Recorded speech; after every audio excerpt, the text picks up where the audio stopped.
Ce message vous est présenté par l'Assemblée chrétienne Le Tabernacle. www.letabernacle.net. C'est l'épreuve de notre foi, bien plus précieuse que l'or périssable. C'est un temps où Dieu nous permet de parfaire notre préparation au temps ultime pour en sortir vainqueur. Pourquoi je dis ça? Qu'est-ce que Dieu attend? Mais moi, je regarde l'Écriture et je vois que dans les églises de l'Apocalypse, à chaque fin de paragraphe d'église, il est marqué à celui qui fera la sieste? Non, à celui qui vaincra. Dieu attend des vainqueurs. Je dois vaincre mon inertie. Je dois vaincre ma paresse personnelle. Je dois vaincre ma confiance exagérée. Je dois être vrai dans le véritable. Heureux ceux et celles qui gardent une foi pure et sans équivoque. Une foi pure dans un cœur pur.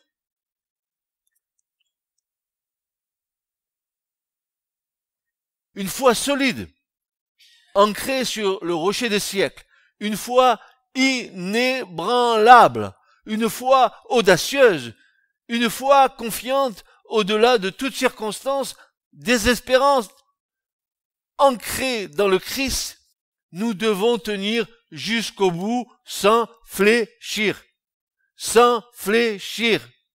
Les circonstances de nos vies ne doivent pas nous amener à fléchir, à amoindrir nos défenses, à baisser la garde, à sortir de la volonté de Dieu. Car l'Écriture nous dit que derrière une haie, et lorsque nous franchissons la délimitation des haies, et que nous sortons en dehors de la volonté de Dieu, il y a un serpent qui pique.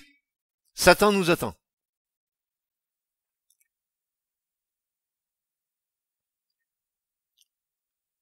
Ancrés dans le Christ, nous devons tenir jusqu'au bout sans fléchir.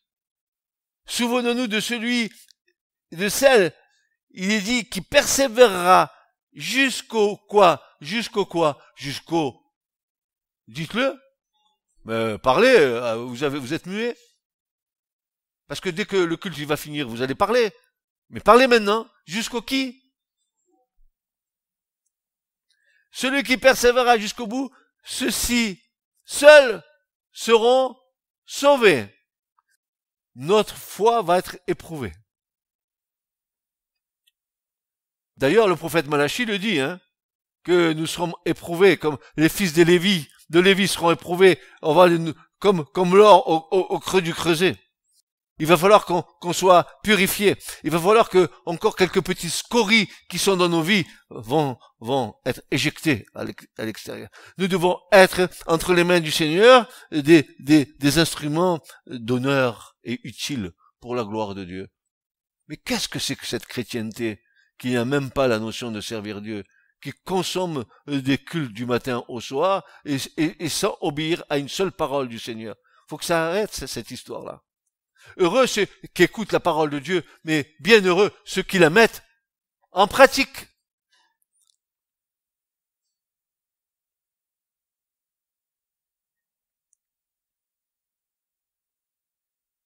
Pour cela, tout au long de notre vie d'enfant de Dieu, nous avons dû apprendre à faire face aux différentes attaques menées sur nos vies et permises par le Seigneur. Nous avons appris ce que c'est que la guerre, car nous sommes dans la même situation que la génération qui est née dans le désert, qui n'avait point connu ce qui s'était passé auparavant lors de la sortie d'Égypte.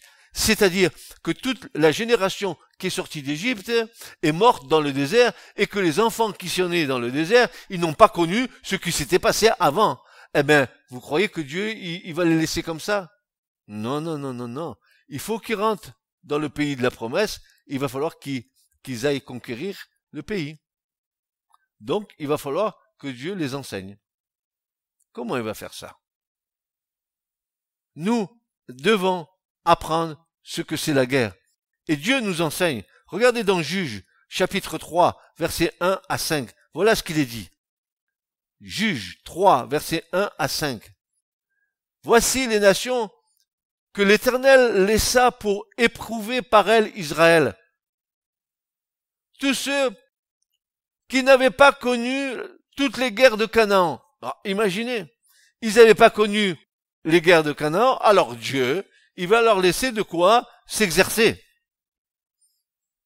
Savoir, tous ceux qui n'avaient pas connu toutes les guerres de Canaan, et cela seulement afin que les générations des fils d'Israël connussent en apprenant ce que c'est que la guerre, ceux qui, du moins, auparavant, n'en avaient rien connu.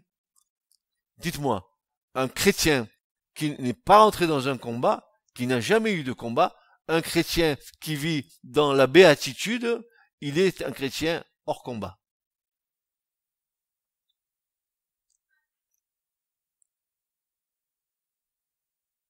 Combat au dedans, combat au dehors, il n'y a pas de combat?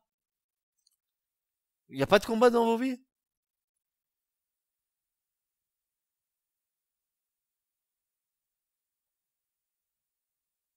Alors, qu'est-ce qu'il a fait le Seigneur?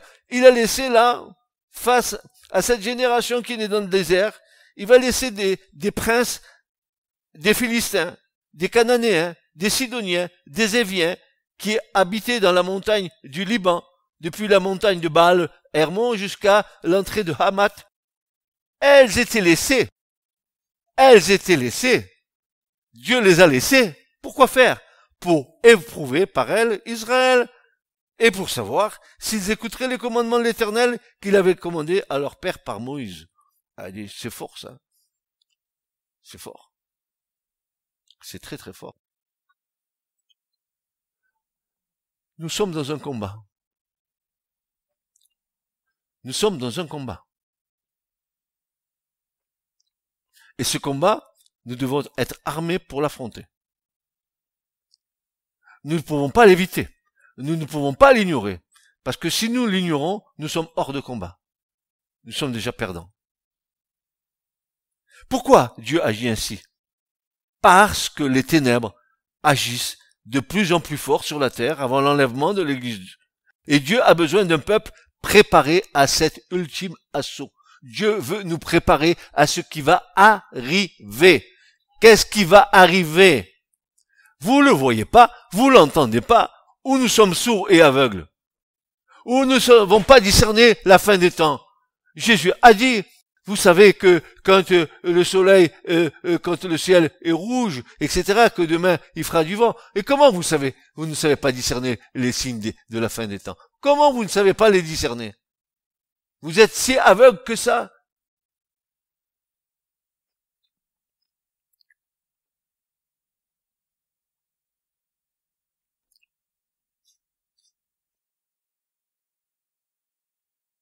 L'Église est attaquée de toutes parts. Bienheureux ceux qui tiendront. L'Église, elle est attaquée, non pas... Attendez, je vais m'exprimer un peu mieux que ça. L'Église, elle souffre de ses propres carences, parce que l'Église, elle a annoncé un autre évangile que celui que nous aurions dû annoncer. Où y a-t-il la prédication de la croix? Où y a-t-il l'appel à la repentance? Où y a-t-il l'appel à la confession des péchés? Où y a-t-il l'appel à avoir un cœur pur? On rentre dans l'église, on s'assoit dans une église. Et c'est bon, on continue à faire de la religion. Et on dit appartenir à Jésus. Mais tu n'appartiens pas à Jésus tant que tu t'es pas identifié au Christ.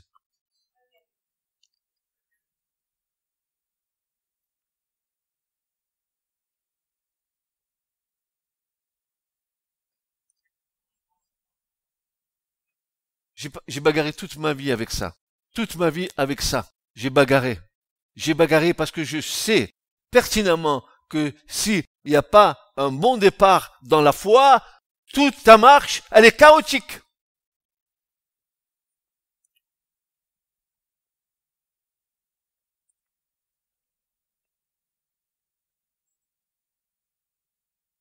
Ou croyez-vous que Christ est mort en vain?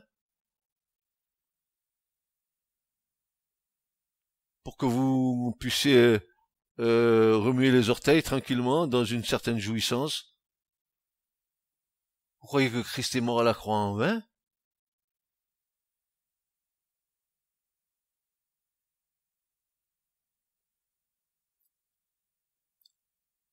Alors, on va essayer de voir quelle est la typologie par excellence du guerrier victorieux qui a amené Israël dans la terre promise avec l'aide de l'Éternel. Et on va en tirer plein de bonnes choses parce que dans l'Écriture, il y a tout pour être enseigné. Tout. Tout. Ne va pas chercher ailleurs. Ne va pas chercher ailleurs ce qui est écrit dans la parole. Comme nous disons souvent ici, l'Écriture n'a pas besoin d'interprétation des hommes.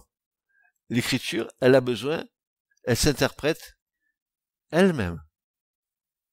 Et la grande confusion dans notre génération, on n'a jamais été plus au fait, n'est-ce pas, de moyens techniques, on a des tas de matériaux pour l'écriture, on a des logiciels, des bibliques, on a l'hébreu, on a le grec, on a tout ce qu'on veut, sauf que on psychote avec ça. Sauf que on va prendre notre intelligence pour comprendre les choses qui sont esprit et vie. Et alors on déforme, on les adapte, on croit que ce qu'on dit c'est vrai. C'est pas vrai. C'est pas vrai du tout. Comme dit Pierre, l'Écriture n'a pas besoin de ma science humaine. Elle a besoin, l'Écriture, d'être éclairée par le Saint-Esprit pour que les yeux de nos cœurs soient illuminés. C'est tout ce qu'on a besoin. Après le reste, prenez votre intelligence humaine, malgré bac 15, bac 21, bac 50, je m'en fous, tout ce que vous voulez avoir. J'en connais des serviteurs de Dieu qui ont des bac 15, etc. J'en connais. Mais c'est pas ça qui fait qu'ils sont serviteurs de Dieu.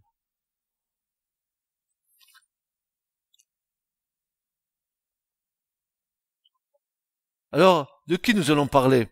Eh bien, nous allons parler d'un homme qui s'appelle Josué. Josué, n'est-ce pas, qui a eu le privilège de conduire le peuple en terre promise.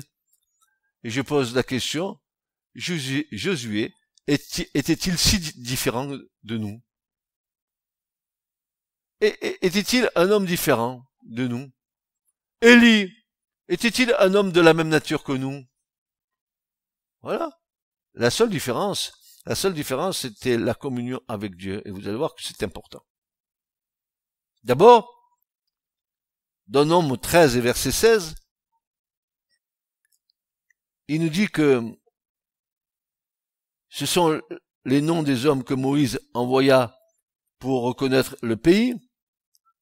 Et Moïse appela Osée, fils de Noum, Josué. Je vous signale que c'était Yehoshua et que comme chaque fois que Dieu appelle quelqu'un, Dieu change son nom. Et nous avons notre nom changé. Il est marqué sur un caillou blanc déjà. Que nul ne connaît que celui qui va le lire. Notre nom a été changé dès que nous sommes nés de l'Esprit de Dieu, que nous sommes nés du royaume de Dieu. Nous avons un nouveau passeport spirituel en haut. Je m'appelle plus Jennifer, je sais pas le nom que tu as, Dieu t'a donné un nom. Tu t'appelles plus Géril, Dieu t'a donné un autre nom. C'est pour ça que dans l'Écriture, vous voyez, Abraham, il devient Abraham. Et Dieu change, parce que Dieu met sa marque sur nous. Vous êtes marqués de Dieu. Dis, je suis marqué de Dieu. Dis-le. Tu peux le dire. Je suis marqué de Dieu et par Dieu. Frères et sœurs, nous savons que dans l'alliance renouvelée, la nouvelle alliance, Dieu a changé aussi nos noms. Alors, je vais vous donner le passage Apocalypse 2, verset 17, que celui qui a des oreilles, mais je trouve quand je vous regarde ce matin, que vous avez tous deux paires d'oreilles, une paire d'oreilles au moins. Donc, vos oreilles sont là, vous écoutez, vous entendez, que c'est bon. Mais il faut obéir, hein. Ok? Pas moi, hein, au Seigneur. Que celui qui a des oreilles en écoute ce que le Saint-Esprit dit aux assemblées, à celui qui... Allez encore. Qu'est-ce qu'il veut nous faire entrer dans l'armée de l'Éternel? Je lui donnerai de la manne cachée, et je lui donnerai un caillou blanc, et sur le caillou, un nom, un nouveau nom écrit, que nul ne connaît, si ce n'est, sinon celui qui le reçoit. Nous sommes enrôlés dans l'armée du Seigneur. Frères et sœurs, écoutez bien maintenant. Ça c'est c'est des expériences qu'il nous faut vivre. Une autre condition qui ne saurait être évitée. Je le dis bien. Cette condition ne saurait être évitée. C'est servir et côtoyer des hommes et des femmes d'onction. Comme Josué a servi Moïse. Des hommes et des femmes de gouvernement. Tel que Moïse le fit pour Josué. Nous devons apprendre avec beaucoup d'humilité de ceux et celles qui sont des pères et des mères spirituels dans la foi. Car pour nous, c'est un privilège de vivre auprès de telles personnes qui vont nous communiquer leur expérience, leurs conseils, leur encouragement. Nous ne sommes jamais suffisants à nous-mêmes. Nous dépendons les uns des autres dans tout ce qui concerne le royaume de Dieu sur la terre. L'autosuffisance n'est pas une marque du royaume de Dieu. C'est une marque des ténèbres, agissant sur la chair et la vanité de l'homme. Je rappelle à toutes fins utiles ce verset de Paul. Si quelqu'un, 1 Corinthiens 8, 2, si quelqu'un pense savoir quelque chose, il ne connaît rien encore comme il faut connaître.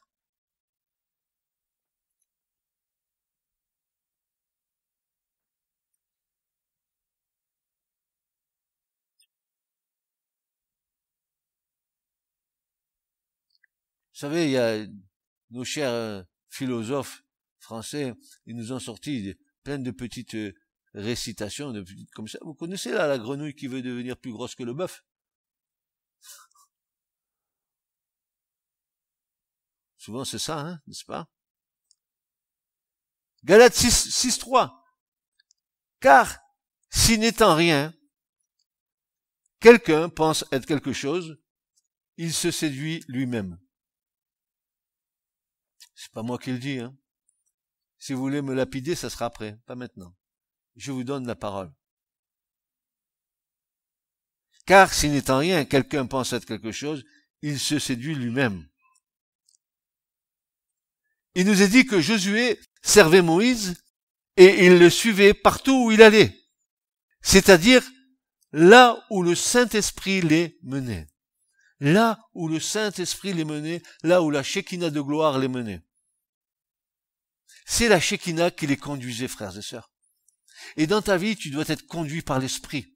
Non seulement tu dois vivre de l'Esprit, non seulement tu dois marcher par l'Esprit, mais aussi tu dois être conduit par l'Esprit.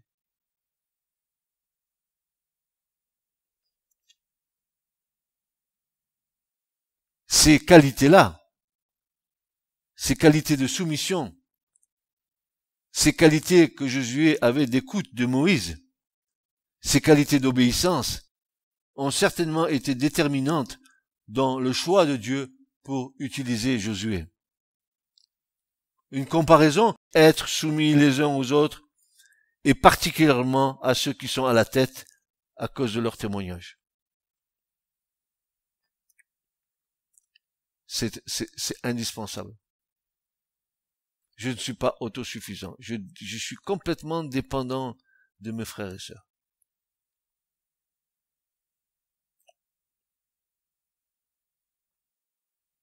En outre, Josué était un homme qui aimait profondément l'Éternel et ne s'en éloignait jamais.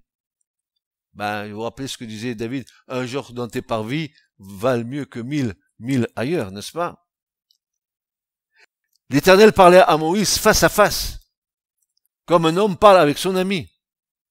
Et Moïse retournait au camp, et son serviteur Josué, fils de Noum, jeune homme, ne sortait pas de l'intérieur de la tente. Vous vous rendez compte ce que ça veut dire, ça? Il était constamment dans le tabernacle, où il y avait la présence de Dieu. C'est un homme qui avait cherché l'intimité, Josué. Un homme qui était à l'aguet de ce que Dieu pouvait dire et lui dire. Un homme qui s'attendait à Dieu. Et quand vous avez une grande responsabilité que Dieu vous donne, vous avez intérêt à être en proximité de Dieu pour avoir les directions divines. Tu peux pas dire, tu m'as appelé, maintenant moi je vais faire ce que je vais vouloir. C'est impossible. Tout ira de travers.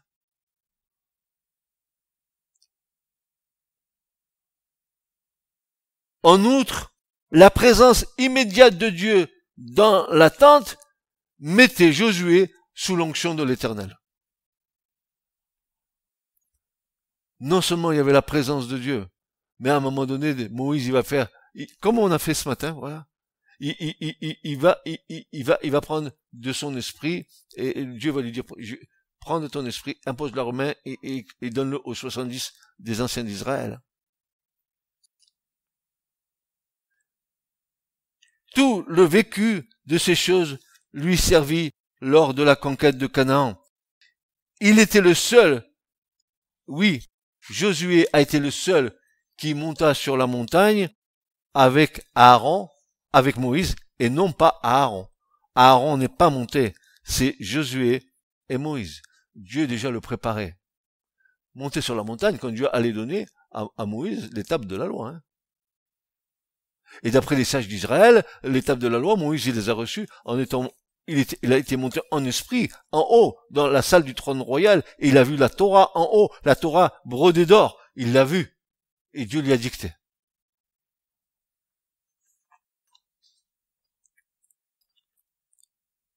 Maintenant, la préparation à la guerre.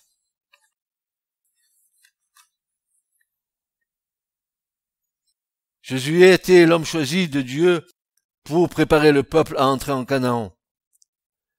Dieu va faire quelque chose avant que tu entres en guerre. Avant que tu prétendes entrer en guerre, ou que tu te mettes en guerre avec tous les démons du monde, avant que tu fasses quoi que ce soit, Dieu doit faire quelque chose avec toi. À Gilgal, avant l'entrée du peuple d'Israël dans le pays de Canaan, à Gilgal, le peuple fut circoncis pour sceller l'alliance. D'ailleurs, la fameuse colline d'Aralot, Aralot en hébreu veut dire la colline des prépuces. Tout le peuple a été circoncis, des tas de prépuces, une montagne de prépuces. 1 million de personnes, donc, tu as vu, c'est une petite montagne qu'il y avait là, quoi. Il a fallu attendre quelques jours avant de partir à la conquête. Pourquoi attendre? Il a fallu attendre que la pierre tranchante de la circoncision fit son œuvre dans le cœur du peuple. Tu fais alliance avec Dieu. Aujourd'hui, nous parlons plus de circoncision de la chair dans la nouvelle alliance. Nous parlons de la circoncision du cœur. Et vous savez ce que ça veut dire, la circoncision du cœur? Si vous ne le savez pas, je vais vous expliquer ce que c'est. Le cœur est comparé, n'est-ce pas, au prépuce d'un homme. Et le prépuce d'un homme, il a une espèce de peau que vous connaissez tous, mes sœurs, parce que vous êtes mariés, et je ferai pas de scandale au milieu de vous. C'est que dans ce prépuce se cache tout un tas d'impuretés. Et que la circoncision, c'est je quitte le prépuce et il n'y a plus d'impureté.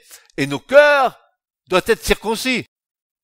Parce que Jésus dit, c'est de vos cœurs que sortent les mauvaises pensées. C'est vos cœurs qui vous souillent. C'est pas ce que vous mangez et qui va dans le lieu secret qui vous souille. C'est ce qui sort de vos cœurs. Les mensonges, les meurtres, les adultères, toutes ces choses.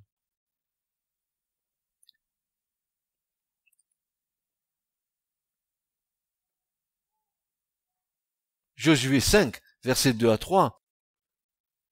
En ce temps-là, l'Éternel dit à Josué, fais-toi des couteaux de pierre et circoncis encore une fois les fils d'Israël. Et Josué se fit des couteaux de pierre et circoncis les fils d'Israël à la colline d'Aralot, colline du prépuce. Cette expérience collective du peuple au travers de la circoncision, tout de suite après, ça va précéder quelque chose de formidable. Le peuple a fait alliance, il a fait la circoncision. Qu'est-ce qui se passe? Cette circoncision va précéder l'apparition de l'homme avec son glaive qui se présenta devant Jéricho. Dès que tu fais alliance avec Dieu, Dieu va se présenter devant toi.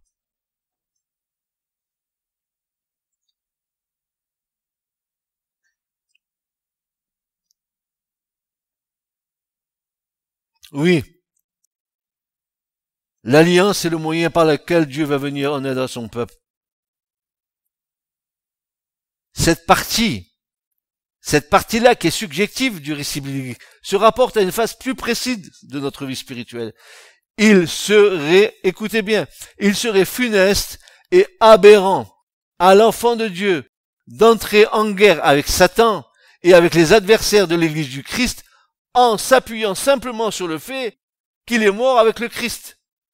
À moins qu'il ne permette au Saint-Esprit d'user envers lui de la pierre tranchante et d'opérer une séparation entre lui-même et le péché, entre la chair et le monde, ce qui revient à dire que la croix est une puissance de séparation qui doit être appliquée à notre vie en toute réalité. Il faut que la croix sépare en nous ce qui est vil de ce qui est pur. Qu'est-ce que c'est que cette prédication? D'où il sort ça, ce vieux pasteur? D'où il allait le pécher, ce truc?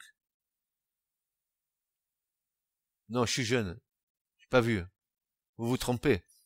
Changez de lunettes. Vous allez voir. Si vous changez de lunettes, vous allez me voir jeune. Regardez mon cœur, vous verrez.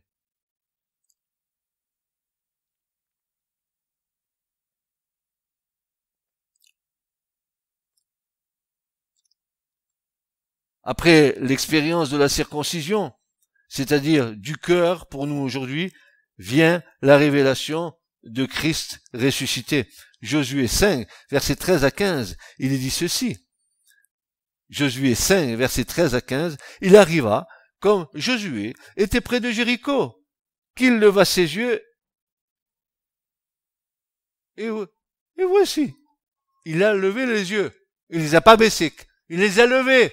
Oh, qu'est-ce qu'il a vu? Sur la terre ou dans les cieux?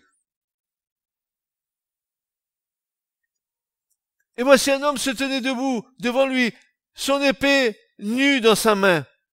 Et Josué alla vers lui et dit, es-tu pour nous ou pour nos ennemis? Il dit, non, car c'est comme chef de l'armée de l'Éternel que je suis venu maintenant. Et Josué tomba sur sa face contre terre et lui rendit hommage et lui dit, qu'est-ce que mon Seigneur dit à son serviteur? Qu'est-ce qu'il va lui dire? Ça, c'est Christ, là, hein. Ne vous y trompez pas, c'est lui qui est là.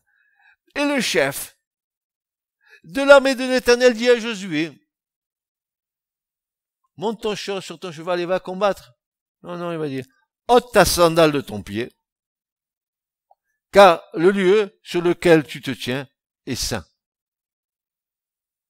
Oh, c'est pas la même histoire que Moïse avec le buisson ardent là-bas, hein, quand il était du temps de Jéthro, du temps où il était exilé là-bas, à Madian, tout ça. Pareil. Le lieu où tu te tiens est saint.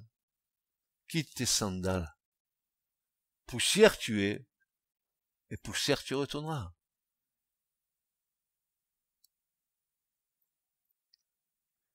C'est à l'Éternel qu'appartient la bataille.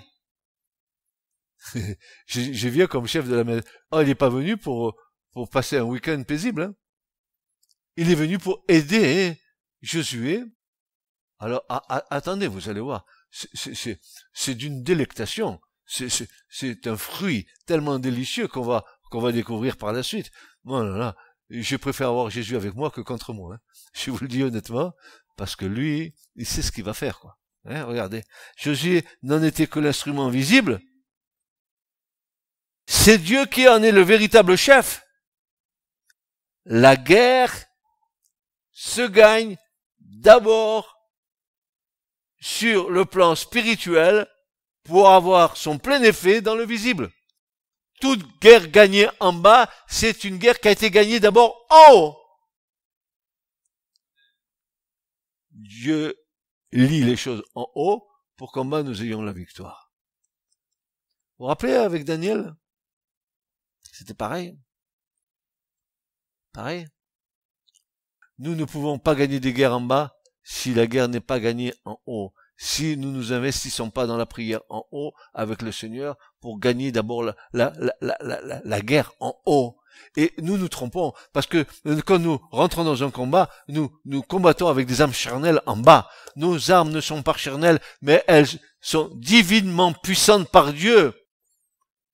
C'est des réalités qui sont spirituelles. Si tu veux gagner ton combat, gagne-le d'abord sur le plan spirituel. Fais en sorte que Dieu t'aide en haut pour qu'en bas ça se réalise.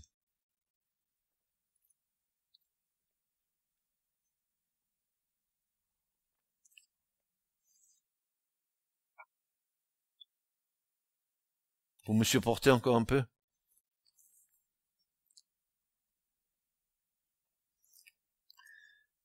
La guerre que Dieu déclenchait par le moyen de Josué était dirigée contre les hordes sataniques cachées derrière les Cananéens. Ceux-ci pratiquaient la sorcellerie, la magie, et plusieurs parmi eux avaient communion avec des esprits familiers, c'est-à-dire avec les démons. Ils étaient adeptes de la magie noire. En conséquence, ce n'était pas contre les Cananéens eux-mêmes que la guerre était déclarée, mais contre les puissances sataniques auxquelles ces peuples s'étaient livrés et auxquels ils rendirent un culte sous différentes formes.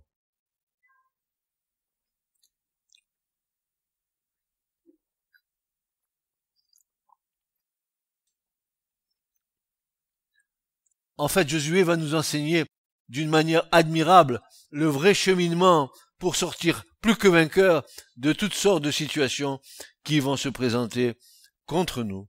Nous sommes en guerre. Et nous avons donc ce même enseignement dans l'alliance renouvelée, dans la nouvelle alliance, au travers d'Éphésiens 6, que tout le monde connaît ici. J'ai pas besoin de citer ça. Au reste, mes frères, fortifiez-vous dans la puissance de sa grâce, revêtez toute l'armure de Dieu, etc., etc., etc. Vous le connaissez très très bien ce passage. Nous avons, comme Josué, la certitude que tout lieu que foulerait la plante de leurs pieds leur avait été donné d'avance. Il en est de même pour nous aujourd'hui. Par le moyen d'une foi victorieuse, nous verrons des victoires à la gloire de Dieu.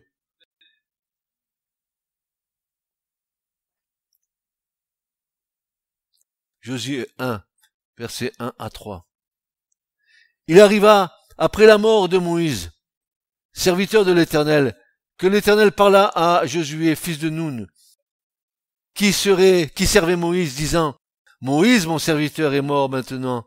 Lève-toi, passe ce Jourdain, toi et tout ce peuple, pour entrer dans le pays que je leur donne à eux, les fils d'Israël. Tout lieu que foulera la plante de votre pied, écoutez bien le texte. Vous l'avez déjà lu. Mais essayez de réfléchir. Tout lieu que foulera la plante de votre pied, je vous l'ai déjà donné. C'est pas à faire, c'est déjà fait. C'est fait en haut, il n'y a plus qu'à le faire en bas. Si Dieu est avec nous, qui sera contre nous? C'est pas un problème. Après, c'est la dimension de la foi.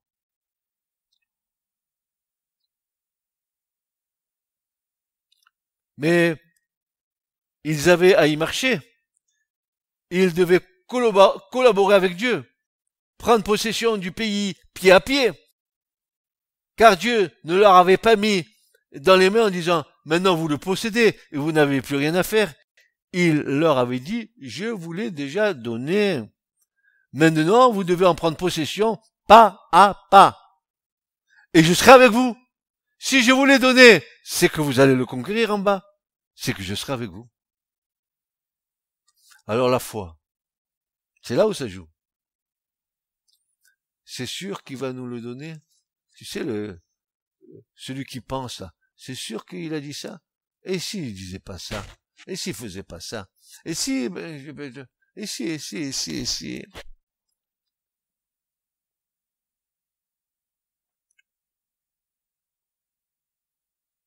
Josué devait savoir que le territoire qui s'étendait devant lui avait été donné par l'Éternel à Israël, et cela avant qu'il commence à le conquérir, afin que les actes de Josué découlent toujours d'une attitude de foi en victoire, assurée à cause des promesses de Dieu. Il s'appuyait sur la promesse de Dieu et il savait qu'il allait conquérir le pays. C'est pas qu'il n'a pas combattu, il a combattu, mais Dieu était avec lui.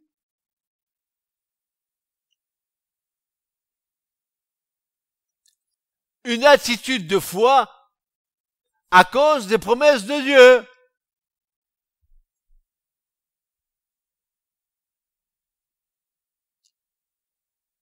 À cause des promesses de Dieu. Et alors? Dieu lui dit simplement, fortifie-toi seulement. C'est simple. Fortifie-toi dans la promesse de ce que je t'ai dit, que je l'ai déjà donné, ce pays. Il est à vous. Allez-y, je suis avec vous. Tout enfant de Dieu doit être attentif à cela dans le combat actuel. Nous sommes responsables de ne pas nous laisser décourager. Nous sommes responsables de ne pas déprimer, même pour un instant, en cédant aux tentations de l'ennemi qui veut détourner nos yeux de Dieu et de ses promesses. Il va te faire il va te faire un bruitage pour que tu détournes tes yeux des promesses de Dieu. Ah, le petit diable, il m'attaque. Et Dieu a dit, mais moi, non, il peut t'attaquer, mais moi je t'ai dit que tu auras la victoire. Oh, mais il me chatouille les pieds. Mais je t'ai dit que tu as la victoire.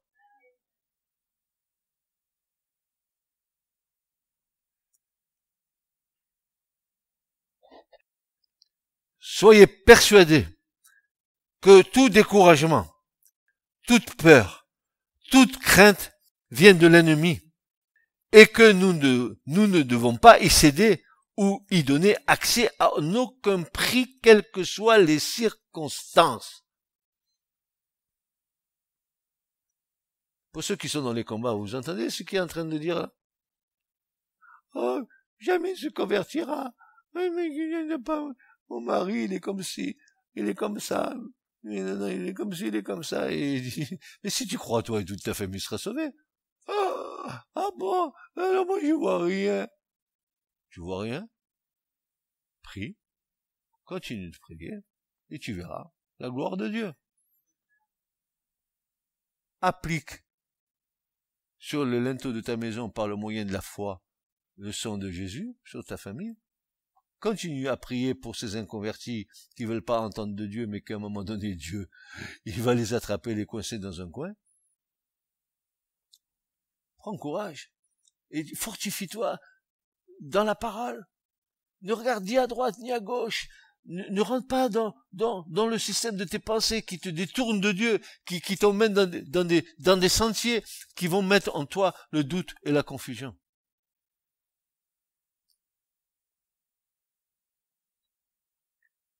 Alors, comment nous fortifier? Comment prendre des vitamines B12? Comment nous fortifier? Par quels moyens? Comment pouvons-nous devenir forts? Je parle de la force que Dieu nous donne. Je parle pas que je fais des poids et haltères là dans la salle de musculation. Hein. Non. Comment devenir fort? Quelle est la clé? Comment nous fortifier? La clé de la victoire, frères et sœurs, c'est la parole de Dieu. Comment? Obéissance implicite.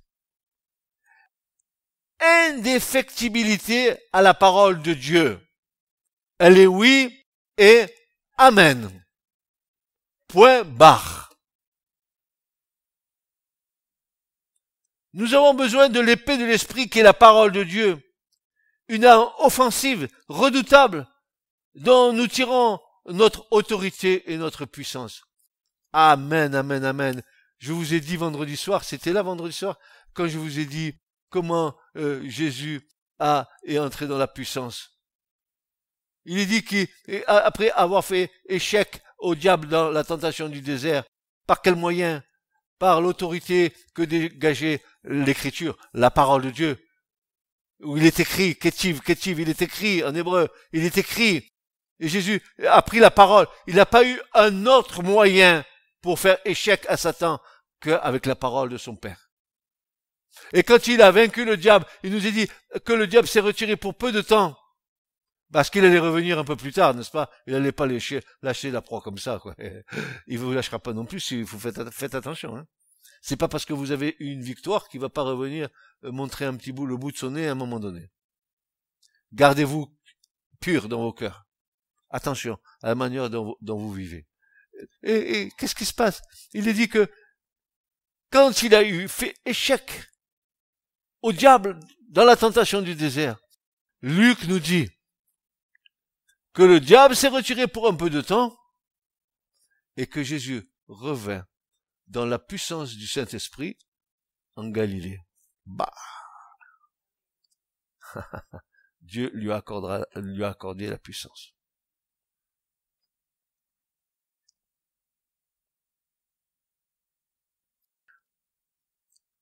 Tel est le Christ à la sortie du désert après la tentation par le prince de ce monde.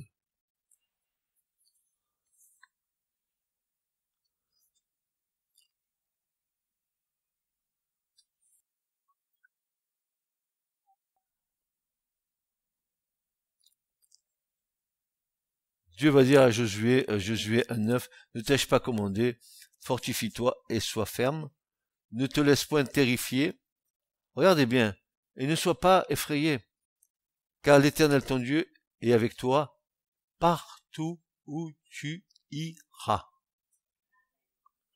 Partout où tu iras, le Seigneur sera avec toi, mon frère. Partout, partout. Si tu te fortifies dans sa grâce toute puissante, dans sa parole, si tu prends les véritables vitamines du ciel, le pain de Dieu qui descend du ciel, la parole faite chair, Christ dans ta vie. Ces paroles nous révèlent aussi le fait que Dieu est là, présent avec nous, et qu'il est intimement lié avec nos résultats. Courage et intrépidité sont indispensables à la victoire.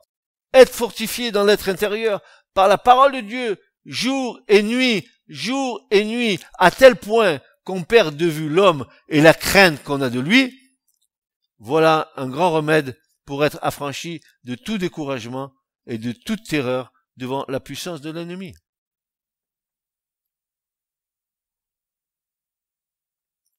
Alors, c'est pas parce que Dieu t'a dit je serai partout avec toi que je vais tout te donner que tu dis tiens cool. C'est bon. Je vais pouvoir me reposer là tranquille, viens. Oh, je risque rien. Il est dit que Satan il s'était retiré pour un peu de temps et puis il a repointé le nez. Alors vous allez voir Josué, il s'est fait piéger lui aussi.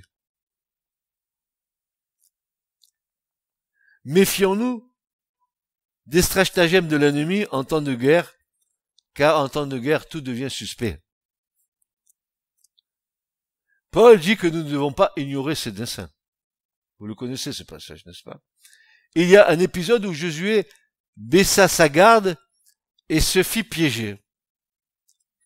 Et pourtant, regardez le chapitre 1, ce que Dieu lui dit. Fortifie-toi. Non. Mais à un moment donné, vous savez, quand on a les promesses de Dieu, on a tendance un petit peu à se reposer sur les lauriers. Jamais baisser la garde. Toujours être en état d'alerte. Comme les pompiers. Faut éteindre le feu. Tout le temps, frères et sœurs. Ne jamais baisser la garde. Jamais. Oh, ça va mieux. Et parce que ça va mieux, tu te relâches dans la prière. C'est au contraire, ça va mieux, redouble de prière.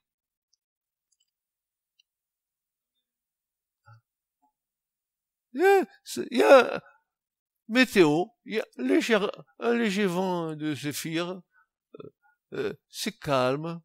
Demain, il n'y aura pas de chute de neige. Même il y aura une température excellente. Et c'est là où nous avons vu, il y a quelques années de ça, j'avais entendu une météo la veille qui disait « C'est super, on va voir ». Et dans la nuit, il y a eu 300 millions d'arbres qui ont été arrachés dans les Landes par une tempête qui ne se sont pas expliquées d'où elle venait. Alors, ne mets pas ta confiance avec la météo des hommes. Vois la météo de Dieu et tu verras que c'est nettement mieux. Ok. Prie, ne crois pas parce que il se passe rien que ça va continuer comme ça. Alors je vous explique ce qui s'est passé avec Josué. Josué 9, versets 1 à 16. Je vais vous lire tout le passage parce que ça vaut le coup d'être lu.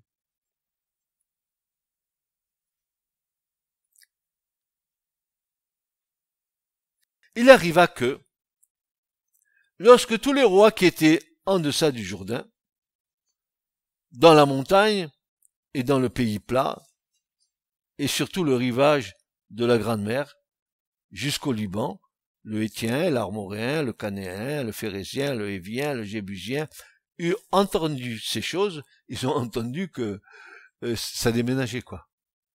Que Dieu était avec eux, quoi.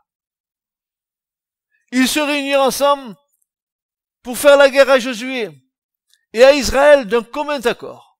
Ah, ils se sont ligués. Ça vous fait pas penser quelque chose, ça? Le psaume 2. Les rois de la terre consultent ensemble, ils se sont ligués contre l'Éternel et son roi. En l'occurrence, l'Éternel est là, mais le roi, c'était Josué qui était là. Donc, voyez-vous que l'histoire, elle se renouvelle, quoi, elle se renouvelle. Et il est dit ceci, et les habitants de Gabaon entendirent ce que Josué avait fait à Jéricho. Ah ben, Jéricho, ça laissait une sacrée trace. Les sages d'Israël dirent que le 7e jour, quand les trompettes ont sonné, que les murailles se sont enfoncées en terre et que le peuple a pu rentrer pour prendre Jéricho, ils disent que c'est les anges qui sont venus, ils ont fait 2 sauts ou 3 sur les murailles, et les murailles se sont enfoncées dans la terre, et ils ont pu rentrer dans Jéricho. Donc ils n'ont pas employé de dynamite, ils n'ont pas employé de coups de canon, non, Écoutez-moi bien, vous avez vu ça, vous? Que vous gagnez une guerre parce que notre frère là, il a un chauffard, il donne un coup de chauffard, on va gagner la guerre. Vous avez vu ça? Si c'est pas Dieu qui fait ça. Il tournait en rond. Moi, au bout de 2 jours, j'aurais dit, mais ça va pas ça, je tourne en rond, ça sert à quoi? T'as vu, quand tu tournes en rond, au bout d'un moment,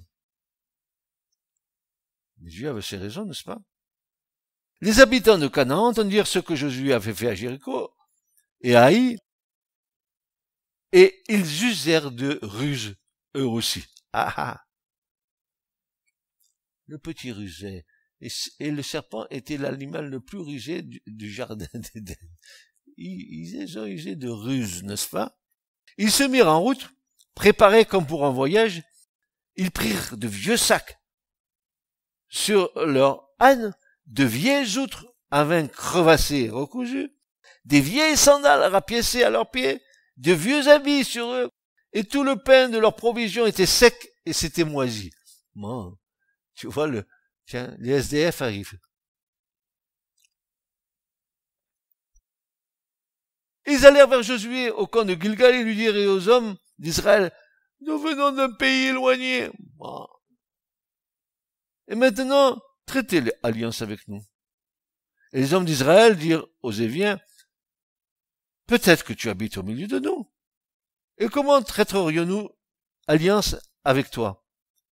Et ils dirent à Josué, nous sommes tes serviteurs. Et Josué leur dit, qui êtes-vous? Et d'où venez-vous? Ils lui dirent, tes serviteurs viennent d'un pays très, très, très éloigné. Bande de menteurs. Au nom de l'Éternel ton Dieu. Encore, quel culot. Car nous avons entendu sa renommée. De qui? De l'Éternel ton Dieu. Ah bon, vous avez entendu? Et vous venez en son nom, et vous le connaissez pas. Alors là, il y a un problème. Et tout ce qu'il a fait en Égypte. Ah, ils avaient des informations. Le BFM TV, c'était déjà là à l'époque. LCI, c'était là, ils avaient toutes les informations. Hein. Et tout ce qu'il a fait aux deux rois des Armoréens, qui étaient là au-delà du Jourdain, à Sion, roi de Heshbon, et à Og, roi de Bazan, qui était à Ashtaroth. Et nos anciens, tous les habitants de notre pays nous ont parlé, disant, prenez avec vous des provisions pour la route, et allez au-devant de eux, et dites-leur, nous sommes vos serviteurs, et maintenant nous allons traiter alliance avec vous. C'est ici notre pain. Nous le prîmes chaud de nos maisons, pour notre provision, le jour que nous partîmes pour venir vers vous. Maintenant voici, il est sec, il est moisi. Que des menteurs, c'est des menteurs. C'est des menteurs. Ils les ont emportés, ils étaient déjà moisis. Hein. Ils n'étaient pas frais. Ils ont tout fait pour paraître dénudés, pour paraître des sans-grades, n'est-ce pas? Ce sont ici les outres à vin que nous avions remplies neuves. Elles étaient neuves au départ, maintenant elles sont crevassées à l'arrivée. Donc ils ont mis du temps pour venir, n'est-ce pas? Et voici, elles sont crevassées. Et ce sont ici nos habits et nos sandales qui ont vieilli à cause de la grande longueur de la route. Et les hommes d'Israël prirent de leurs provisions. Et voilà le problème. Quel est donc le problème ici? Il est dit, on n'interrogea point la bouche de l'Éternel. On n'a pas demandé conseil à Dieu. Et ça, chaque fois c'est pareil, quand on veut faire selon sa volonté, on se plante. On se plante. Et Josué fit la paix avec eux, traita alliance avec eux pour les laisser vivre. Et les princes de l'assemblée s'obligèrent envers eux par serment. Il arriva qu'au bout de 3 jours, après avoir traité alliance avec eux, ils entendirent qu'ils étaient leurs voisins et qu'ils habitaient au milieu d'eux.